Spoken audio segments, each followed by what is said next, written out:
ওম শান্তি। আজিৰ তাৰিখ 14 ছেপ্টেম্বৰ 2024 বৰ্ষ। প্ৰাতঃ মুৰলী বাপদাদা মধুবন। আজিৰ পিতাৰ অমৃতবাণী হৈছে, মৰমৰ সন্তানসকল, পিতাৰ শ্ৰীমতত চলি নিজৰ অলংকৰণ কৰা। পৰচিন্তন কৰি নিজৰ শোভা নষ্ট নকৰিবা, সময় নষ্ট নকৰিবা। আৰু আজিৰ প্ৰশ্ন, তোমালোক সন্তানসকল পিতাতকৈও তীক্ষ্ণ যাদুকৰ কেনেকৈ? তোমালোক সন্তানসকল পিতাতকৈও তীক্ষ্ণ যাদুকৰ কেনেকৈ? পিতাই উত্তৰত কৈছে, তোমালোকে ইয়াত বহি বহি এই লক্ষ্মী নাৰায়ণৰ দৰে নিজক অলংকিত কৰি আছা। ইয়াত বহি নিজেই নিজক পৰিৱৰ্তন কৰি আছা, এয়াও হৈছে যাদুকৰী। কেৱল অলফক অৰ্থাৎ পিতাক স্মৰণ কৰিলেই তোমালোকৰ অলংকৰণ হৈ যায়। কোনো হাত ভৰি চলোৱাৰো কথা নাই, মাত্ৰ বিচাৰ কৰাৰ কথা। যোগৰ দ্বাৰা তোমালোক নিকা স্বচ্ছ আৰু শোভনীয় হৈ যোৱা। তোমালোক আত্মা আৰু তোমালোকৰ শৰীৰ কাঞ্চন হৈ যায়, এয়াও চমৎকাৰ নহয় জানো? ওম শান্তি। আত্মিক যাদুকৰে আত্মিক সন্তানসকলক, যিসকল পিতাতকৈও তীক্ষ্ণ যাদুকৰ, তেওঁলোকক বুজায়, তোমালোকে ইয়াত কি কৰি আছা? ইয়াত বহি বহি উচপিচাই নাথাকিবা। পিতা অথবা প্ৰিয়তমে প্ৰিয়তমাসকলক যুক্তি শুনাই আছে। পিতা অথবা প্ৰিয়তমে প্ৰিয়তমাসকলক যুক্তি শুনাই আছে। প্ৰিয়তমে কয়, ইয়াত বহি তোমালোকে কি কৰা? তোমালোকে নিজকে এনেকুৱা লক্ষ্মী নাৰায়ণৰ দৰে অলংকিত কৰি আছা। কোনোবাই এইটো উপলব্ধি কৰা নে? তোমালোক সকলো ইয়াত বহি আছা, তথাপিও পুৰুষাৰ্থৰ ক্ৰম অনুসৰিতো হোৱাই নহয়। পিতাই কয়, এনেকুৱা লক্ষ্মী নাৰায়ণৰ দৰে অলংকিত হ'ব লাগে। তোমালোকৰ লক্ষ্য উদ্দেশ্যই হৈছে এয়া, ভৱিষ্যত অমৰপুৰীৰ কাৰণে। ইয়াত বহি তোমালোকে কি কৰি আছা? স্বৰ্গৰ অলংকাৰৰ নিমিত্তে পুৰুষাৰ্থ কৰি আছা। ইয়াক কি বুলি কোৱা হ'ব? ইয়াত বহিয়ে নিজৰ পৰিৱৰ্তন কৰি আছা। উঠোতে বহোতে চলোতে পিতাই এটাই মন মনা ভৱৰ চাবি দি দিছে। ইয়াৰ বাহিৰে অন্য কোনো অপ্ৰয়োজনীয় কথা শুনি বা শুনাই সময় নষ্ট নকৰিবা। তোমালোক নিজৰেই অলংকৰণত লাগি থাকা। আনে কৰে বা নকৰে, তাত তোমালোকৰ কি যায়? তোমালোকে নিজৰ পুৰুষাৰ্থত তৎপৰ হৈ থাকা। এয়া কিমান বুজিবলগীয়া কথা।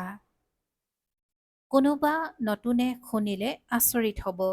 তোমালোকৰ মাজত কোনোৱে নিজৰ অলংকৰণ কৰি আছে। কিছুমানটো আৰু বেয়াহে হৈ গৈ আছে। পৰচিন্তন আদিত সময় নষ্ট কৰি থাকে। পিতাই সন্তানসকলক বুজায়, তোমালোকে কেৱল নিজক চোৱা যে মই কি কৰি আছো। বহুত সহজ উপায় শুনাইছে, বছ এটাই শব্দ, মনমনা ভৱ অৰ্থাৎ নিজক আত্মা বুলি বুজি মোক পৰমাত্মাক স্মৰণ কৰা। তোমালোক ইয়াত বহি আছা, কিন্তু বুদ্ধিত আছে যে গোটেই সৃষ্টিচক্ৰ কেনেকৈ ঘূৰে। এতিয়া আমি আকৌ বিশ্বৰ অলংকৰণ কৰি আছো। তোমালোক কিমান পদ্মাপদম ভাগ্যশালী হোৱা। ইয়াত বহি বহি তোমালোকে কিমান কাৰ্য কৰা। কোনো হাত ভৰি চলোৱাৰ কথা নাই, কেৱল বিচাৰ কৰাৰ কথা। তোমালোকে কবা, আমি ইয়াত বহি উচ্চতকৈও উচ্চ বিশ্বৰ অলংকৰণ কৰি আছো। মনমনা ভৱ মন্ত্ৰটি কিমান উচ্চ। এই যোগৰ দ্বাৰাই তোমালোকৰ পাপ ভস্ম হৈ গৈ থাকিব আৰু তোমালোক নিকা হৈ হৈ আকৌ কিমান শোভনীয় হৈ যাবাগৈ। এতিয়া আত্মা পতিত, সেয়েহে শৰীৰো অৰ্থাৎ শৰীৰৰো অৱস্থা চোৱা কি হৈ গৈছে। এতিয়া তোমালোক আত্মা আৰু তোমালোকৰ শৰীৰ কাঞ্চন হৈ যাব। এয়া চমৎকাৰ নহয় জানো? গতিকে এনেকৈ নিজৰ অলংকৰণ কৰিব লাগে, দৈবী গুণো ধাৰণ কৰিব লাগে। পিতাই সকলোকে এটাই ৰাস্তা দেখুৱায়, অল্ফ অৰ্থাৎ পিতা আৰু বে অৰ্থাৎ বাদশাহী। কেৱল অল্ফৰে কথা, পিতাক স্মৰণ কৰি থাকিলে তোমালোকৰ গোটেই অলংকাৰ সলনি হৈ যাব। তোমালোক পিতাতকৈও ডাঙৰ যাদুকৰ, তোমালোকক যুক্তি অৰ্থাৎ উপায় শুনাই যে এনেকৈ কৰিলে তোমালোকৰ অলংকৰণ হৈ যাব। যদি নিজৰ অলংকৰণ যদি নিজৰ অলংকৰণ নকৰা, তেন্তে অবাবতে তোমালোকে নিজৰে লোকচান কৰি দিয়া। পিতাই কৈছে যে যদি নিজৰ অলংকৰণ নকৰা, তেন্তে অবাবতে তোমালোকে নিজৰে লোকচান কৰি দিয়া। ইমানখিনিতো বুজি পোৱা যে আমি ভক্তি মাৰ্গত কি কি কৰিছিলোঁ, গোটেই অলংকাৰ নষ্ট কৰি কি হৈ গলা। এতিয়া এটা শব্দৰ দ্বাৰাই পিতাৰ স্মৃতিৰে তোমালোকৰ অলংকৰণ হয়। সন্তানসকলক কিমান ভালকৈ বুজাই পুনৰুজ্জীৱিত কৰি তোলে। ইয়াত বহি তোমালোকে কি কৰা? স্মৃতিৰ যাত্ৰাত বহি থাকা। যদি কাৰোবাৰ খেয়াল ইফালে সিফালে গৈ থাকে, তেন্তে অলংকৰণ হ'ব জানো? তোমালোক অলংকিত হৈছা যেতিয়া আকৌ আনকো ৰাস্তা দেখুৱাই দিব লাগে। পিতা এনেকৈ অলংকিত কৰিবলৈয়ে আহে। শিৱ বাবা, এয়া আপোনাৰেই চমৎকাৰ। আপুনি আমাৰ কিমান অলংকৰণ কৰে। উঠোতে বহোতে চলোতে ফুৰোতে আমি নিজৰ অলংকৰণ কৰিব লাগে। কিছুমানেতো নিজৰ অলংকৰণ কৰি আকৌ আনৰো কৰে। কিছুমানেতো নিজৰো অলংকৰণ নকৰে, সেয়েহে আনৰো অলংকাৰ নষ্ট কৰি থাকে। অপ্ৰয়োজনীয় কথা শুনাই তেওঁৰ অৱস্থাও অৱনমিত কৰি দিয়ে। নিজেও অলংকাৰৰ পৰা বঞ্চিত হয় আৰু আনকো বঞ্চিত কৰাই দিয়ে। সেয়েহে ভালকৈ ভাবি বিচাৰ কৰা, বাবাই কি কি যুক্তি শুনায়। ভক্তি মাৰ্গৰ শাস্ত্ৰ পঢ়িলে এইবোৰ যুক্তি পোৱা নাযায়। শাস্ত্ৰটো হৈছে ভক্তি মাৰ্গৰ। তোমালোকক কয়, আপোনালোকে শাস্ত্ৰক কিয় মান্যতা নিদিয়ে? কোৱা, আমিতো সকলো মানুহ আধাকল্প ভক্তি কৰিছোঁ, শাস্ত্ৰ পঢ়ো, তেন্তে কোনে নামানিব? ৰাতি আৰু দিন, গতিকে নিশ্চয় দুয়োটাকে মানিম নহয়। এয়া হৈছে বেসদৰ দিন আৰু ৰাতি। পিতাই কয়, মৰমৰ সন্তানসকল, তোমালোকে নিজৰ অলংকৰণ কৰা, সময় নষ্ট নকৰিবা। সময় একেবাৰে কম। তোমালোকৰ বুদ্ধি বৰ বিশাল হ'ব লাগে। পৰস্পৰৰ বহুত মৰম চেনেহ থাকিব লাগে। সময় নষ্ট কৰিব নালাগে, কিয়নো তোমালোকৰ সময় বহুত অমূল্য। কৰিৰ পৰা হীৰাতুল্য তোমালোকেই হোৱাগৈ। তোমালোকে জানো এনেয়ে শুনি আছা? এয়াতো কোনো কথা অৰ্থাৎ কাহিনী নহয়। পিতাই এটা শব্দ শুনায়, ডাঙৰ ডাঙৰ লোকসকলে বেছি কথা কোৱা উচিত নহয়। ডাঙৰ ডাঙৰ লোকসকলে বেছি কথা কোৱা উচিত নহয়। পিতাইটো ছেকেণ্ডত জীৱন মুক্তিৰ ৰাস্তা দেখুৱাই দিয়ে। এওঁলোক লক্ষ্মীনাৰায়ণ হয় উচ্চ অলংকাৰধাৰী। সেইবাবেতো তেওঁলোকৰে চিত্ৰ আছে, যাক বহুত পূজা কৰি থাকে। যিমান ডাঙৰ ব্যক্তি হ'ব, পিতাই কৈছে যে এওঁলোক লক্ষ্মীনাৰায়ণ হয়ে উচ্চ অলংকাৰধাৰী। সেইবাবেতো তেওঁলোকৰে চিত্ৰ আছে, যাক বহুত পূজা কৰি থাকে। যিমান ডাঙৰ ব্যক্তি হ'ব, সিমান ডাঙৰ মন্দিৰ নিৰ্মাণ কৰিব, বহুত অলংকৰণ কৰিব। আগতেতো দেৱতাসকলৰ চিত্ৰত হীৰাৰ হাৰ পিন্ধাইছিল। বাবাতো অনুভৱী। বাবাই নিজৰ লক্ষ্মীনাৰায়ণৰ কাৰণে হীৰাৰ হাৰ সজাইছিল। বাস্তৱত তেওঁলোকৰ দৰে সাজপাৰ, অলংকাৰ আদি ইয়াত কোনেও তৈয়াৰ কৰিব নোৱাৰে। এতিয়া তোমালোকে পুৰুষাৰ্থৰ ক্ৰম অনুসৰি তৈয়াৰ কৰি আছা। সেয়েহে পিতাই বুজায়, সন্তানসকল, নিজৰো সময় নষ্ট নকৰিবা আৰু আনৰো নকৰিবা। পিতাই বহুত সহজ উপায় দিয়ে। মোক স্মৰণ কৰা, তেতিয়া পাপ খণ্ডন হৈ যাব। পিতাক স্মৰণ নকৰিলে ইমান অলংকৰণ হ'ব নোৱাৰে। তোমালোক এনেকুৱা হ'বলৈ গৈ আছা নহয়। দৈবী স্বভাৱ ধাৰণ কৰিব লাগে। ইয়াত কোৱাৰো দৰকাৰ নাই। পিতাই কৈছে যে দৈবী স্বভাৱ ধাৰণ কৰিব লাগে আৰু ইয়াত কোৱাৰো দৰকাৰ নাই। কিন্তু পাথৰ বুদ্ধিৰ হোৱাৰ কাৰণে সকলো বুজাবলগীয়া হয়। 1 ছেকেণ্ডৰ কথা। পিতাই কয়, মৰমৰ সন্তানসকল, তোমালোকে নিজৰ পিতাক পাহৰাৰ কাৰণে নিজৰ অলংকাৰ কিমান বেয়া কৰি দিলা। পিতাইটো কয় যে চলোতে ফুৰোতে অলংকৰণ কৰি থাকা, কিন্তু মায়াও কম নহয়। কোনোৱে লিখে, বাবা, আপোনাৰ মায়াই বহুত আমনি কৰে। হেৰ', মোৰ মায়া ক'ত? এয়া খেল নহয় জানো? মইতো তোমালোকক মায়াৰ পৰা ৰক্ষা কৰিবলৈ আহিছোঁ। তেন্তে আকৌ মোৰ মায়া কেনেকৈ হ'ল? এই সময়ত গোটেইখন মায়াৰী ৰাজ্য, যেনেকৈ এই ৰাতি আৰু দিনৰ কোনো সিন্দেৰী হ'ব নোৱাৰে, তেনেকৈ এয়া হৈছে বেহদৰ ৰাতি আৰু দিন। ইয়াত ছেকেণ্ডেৰো হিনদেৰি হ'ব নোৱাৰে। পিতাই কৈছে যে ইয়াত ছেকেণ্ডৰো হিনদেৰি হ'ব নোৱাৰে। এতিয়া তোমালোক সন্তানসকলে পুৰুষাৰ্থৰ ক্ৰম অনুসৰি এনেকুৱা অলংকৰণ কৰি আছা। পিতাই কয়, চক্ৰৱৰ্তী ৰজা হ'বলৈ হ'লে চক্ৰক ঘূৰাই থাকা। লাগিলে গৃহস্থালিতেই থাকা। ইয়াত সকলো বুদ্ধিৰ কথা। আত্মাতেই মন বুদ্ধি আছে। ইয়াত তোমালোকৰ সাংসাৰিক কাম কাজ একো নাই। তোমালোক ইয়ালৈ নিজক অলংকৃত কৰিবলৈ, পুনৰুজ্জীৱিত হ'বলৈকে আহা। পিতাই সকলোকে একেই ধৰণেই পঢ়ায়। ইয়াত বাবাৰ ওচৰলৈ নতুন নতুন সাৰ কথা সন্মুখত শুনিবলৈ আহা। আকৌ যেতিয়া ঘৰলৈ যোৱা, তেতিয়া যি শুনিলা সকলো স্মৃতিৰ পৰা আঁতৰি যায়। ইয়াৰ পৰা বাহিৰলৈ যোৱাৰ লগে লগে জুলুঙা খালী হৈ যায়।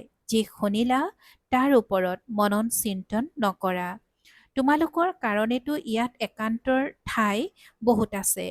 বাহিৰত উৰস অৰ্থাৎ তেজ খোৱা পোক ঘূৰি ফুৰে। বাহিৰত উৰস অৰ্থাৎ তেজ খোৱা পোক ঘূৰি ফুৰে। এজনে আনজনক হত্যা কৰি তেজ পি থাকে। সেয়েহে পিতাই সন্তানসকলক বুজায়, তোমালোকৰ এই সময় আটাইতকৈ মূল্যৱান। ইয়াত তোমালোকে সময় নষ্ট নকৰিবা। নিজক অলংকৃত কৰিবলৈ বহুত উপায় পাইছা। মই সকলোকে উদ্ধাৰ কৰিবলৈ আহোঁ। মই তোমালোকক বিশ্বৰ বাদশ্বাহী দিবলৈ আহিছোঁ। সেয়েহে এতিয়া মোক স্মৰণ কৰা, সময় নষ্ট নকৰিবা। কাম কাজ কৰিও পিতাক স্মৰণ কৰি থাকা। ইমান অনেক আত্মা, সকলো এক পৰমপিতা পৰমাত্মাৰ প্ৰিয়তমা। সেই পাৰ্থিৱ কাহিনী আদিতো তোমালোকে বহুত শুনা। এতিয়া পিতাই কয়, সেয়া সকলো পাহৰি যোৱা। ভক্তিমাৰ্গত তোমালোকে মোক স্মৰণ কৰিলা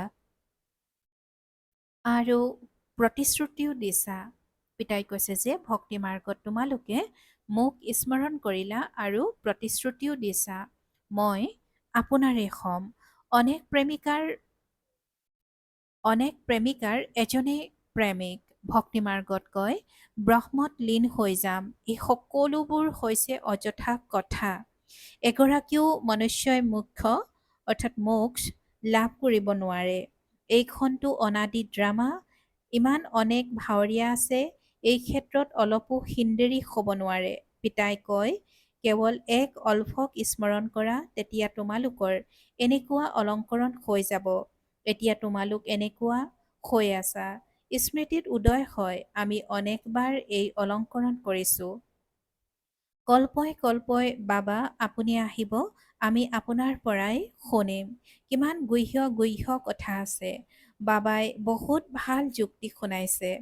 এনেহেন পিতাৰ প্ৰতি উৎসৰ্গিত হ'ব লাগে। প্ৰেমিকাও সকলো একেধৰণৰ নহয়। এয়াতো সকলো আত্মাৰে এজনেই প্ৰিয়তম। ইয়াত শৰীৰৰ কোনো কথা নাই। কিন্তু তোমালোকে সংগম যুগতহে পিতাৰ পৰা এই যুক্তি পোৱা। তোমালোক যলৈকে নোযোৱা, খোৱা বোৱা কৰা, ফুৰা চাকৰি কৰা, মাত্ৰ নিজৰ অলংকৰণ কৰি থাকা। সকলো আত্মা এজন প্ৰেমিকাৰে প্ৰেমিকা, মাত্ৰ তেওঁকেই স্মৰণ কৰি থাকা। কোনো সন্তানে কয়, মই 24 ঘণ্টাই স্মৰণ কৰি থাকোঁ। কিন্তু সদায়তো কোনেও কৰিব নোৱাৰে। অতি বেছি 2 বা 2.5 ঘণ্টা। যদি বেছিকৈ লিখে তেন্তে বাবাই মানি নলয়। আনক যদি পিতাৰ কথা সোঁৱৰাই নিদিয়া, তেন্তে কেনেকৈ বুজিম যে তুমি স্মৰণ কৰি থাকা? এইটো জানো কঠিন? ইয়াত কিবা খৰচ হয় জানো? একোৱেই নাই। বছ বাবাক স্মৰণ কৰি থাকা, তেতিয়া তোমালোকৰ পাপ খণ্ডন হৈ যাব। দৈৱী গুণো ধাৰণ কৰিব লাগে। কোনো পতিত শান্তিধাম বা সুখধামলৈ যাব নোৱাৰে। পিতাই সন্তানসকলক কয়, নিজক আত্মা ভাই ভাই বুলি বুজা। 84 জন্মৰ ভূমিকা এতিয়া পূৰা খবৰ হ'ল। এই পুৰণা চোলা এতিয়া এৰাৰ সময়। ড্ৰামাখন চোৱা, কেনেকৈ ৰচি থোৱা আছে। তোমালোকে পুৰুষাৰ্থৰ ক্ৰম অনুসাৰে জানা। জগতত কোনেও একো নুবুজে। সকলোৱে নিজকে সোধা যে মই পিতাৰ মতত চলোনে? পিতাৰ মতত চলিলেতো অলংকৰণ ভাল হ'ব। ইজনে সিজনক ওলোটা কথা শুনাই বা শুনি নিজৰ অলংকাৰো নষ্ট কৰি দিয়ে আৰু আনৰো নষ্ট কৰি দিয়ে। সন্তানসকলটো এইটো নিচাতেই থাকিব লাগে যে আমি এনেকুৱা অলংকাৰধাৰী কেনেকৈ হ'ম? বাকীটো যি আছে সেয়া সকলো ঠিক। মাত্ৰ পেটৰ কাৰণে ৰুটি আৰামত পাই থাকিবা। বাস্তৱত পেটে বেছি নাখায়। তোমালোক যদিও সন্ন্যাসী, কিন্তু ৰাজযোগী।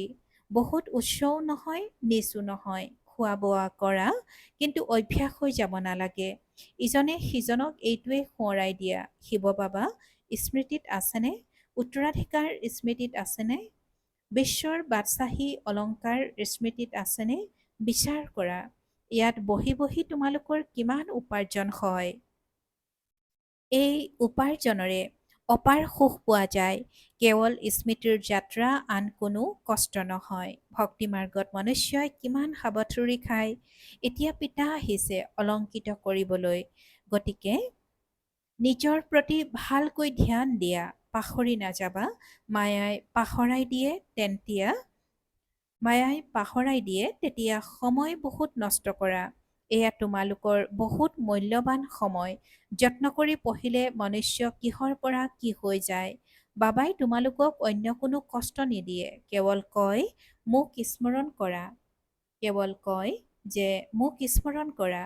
কোনো কিতাপ আদিৰ দৰকাৰ নাই। বাবাই কোনো কিতাপ আদি হাতত লয় জানো?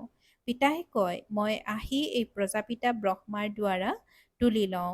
প্ৰজাপিতা আছে নহয়, নহ'লে ইমান কোষ বংশাৱলী প্ৰজা কেনেকৈ হ'ব? সন্তানসকল তুলনীয়া হয়। উত্তৰাধিকাৰ পিতাৰ পৰা পোৱা যায়।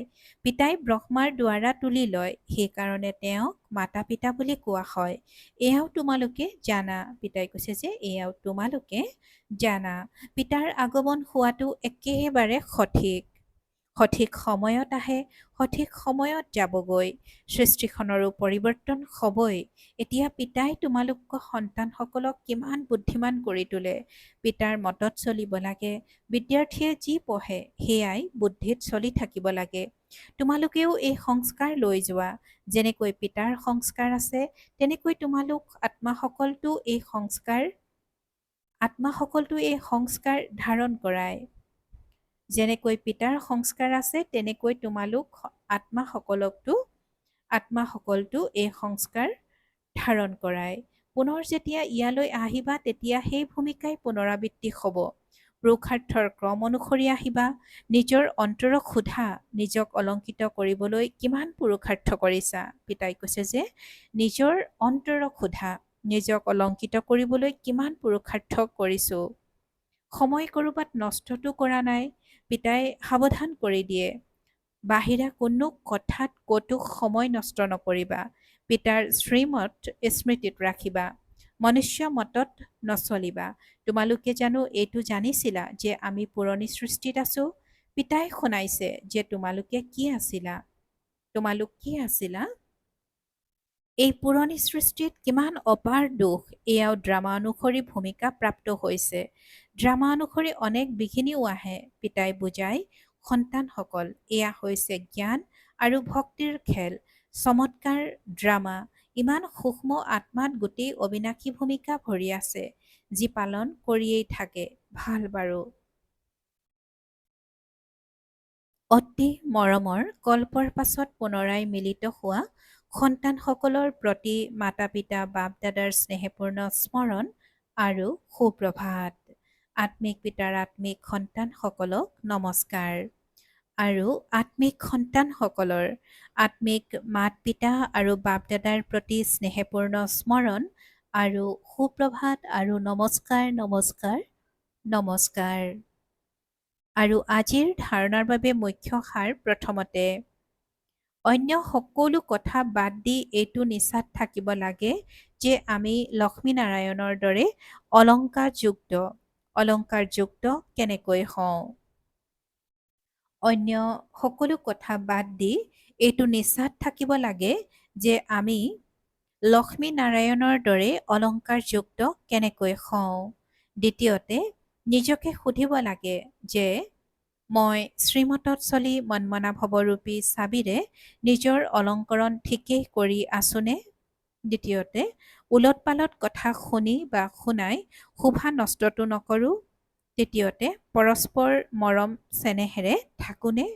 নিজৰ অমূল্য সময় ক'ৰবাত নষ্টটো নকৰোঁ। আৰু চতুৰ্থতে, দৈৱী স্বভাৱ ধাৰণ কৰিছোনে।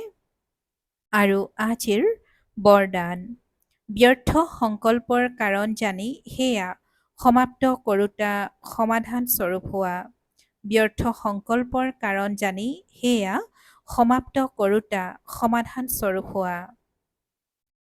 আৰু আজিৰ বৰদানৰ ব্যাখ্যা, ব্যৰ্থ সংকল্প উৎপন্ন হোৱাৰ মুখ্য দুটা কাৰণ হৈছে, প্ৰথমতে অভিমান আৰু দ্বিতীয়তে অপমান। মোক কমকৈ কিয় মোৰো এইটো পদবী হ'ব লাগে, মোকো আগস্থান দিয়া উচিত, এই ক্ষেত্ৰত হয়তো নিজৰ অপমান বুলি বুজা নাইবা অভিমানত আহা, নামত মানত সম্ভ্ৰমত আগস্থান লোৱাত সেৱাত অভিমান বা অপমান অনুভৱ কৰাটোৱেই ব্যৰ্থ সংকল্পৰ কাৰণ। এই কাৰণক জানি নিবাৰণ কৰা মানেই সমাধান স্বৰূপ হোৱা। এই কাৰণক জানি নিবাৰণ কৰা মানেই সমাধান স্বৰূপ হোৱা। আৰু আজিৰ শ্লোগান, শান্তিৰ শক্তিৰে মৰমৰ ঘৰলৈ যাত্ৰা কৰা বহুত সহজ। শান্তিৰ শক্তিৰে মৰমৰ ঘৰলৈ যাত্ৰা কৰা বহুত সহজ। ওম শান্তি। ইচ্ছামাত্ৰম অবিদ্যা স্থিতিৰ অনুভৱ কৰিবলৈ আৰু কৰাবলৈ আজিৰ অব্যক্ত সংকেত। ইচ্ছামাত্ৰম অবিদ্যা স্থিতিৰ অনুভৱ কৰিবলৈ আৰু কৰাবলৈ আজিৰ অব্যক্ত সংকেত। বৰ্তমান বিশ্বত চাৰিওফালে ইচ্ছাবোৰ বাঢ়ি গৈ আছে। ইচ্ছাবোৰৰ বশীভূত আত্মাসকল অশান্ত হৈ আছে। সেয়েহে তোমালোক সন্তানসকলে নিজৰ বেসদৰ বৈৰাগ্য বৃত্তিৰে সেই আত্মাসকলৰ মাজতো বৈৰাগ্যৰ বৃত্তি বিয়পাই দিয়া। তোমালোকৰ বৈৰাগ্য বৃত্তিৰ বায়ুমণ্ডল অবিহনে আত্মাসকল সুখী শান্ত হ'ব নোৱাৰে, অশান্তিৰ পৰা মুক্ত হ'ব নোৱাৰে। যেতিয়া তোমালোক সন্তানসকলৰ ইচ্ছামাত্ৰম অবিদ্যাৰ স্থিতি হ'ব, তেতিয়া জয় জয়কাৰ আৰু হাহাকাৰ হ'ব। ওম শান্তি।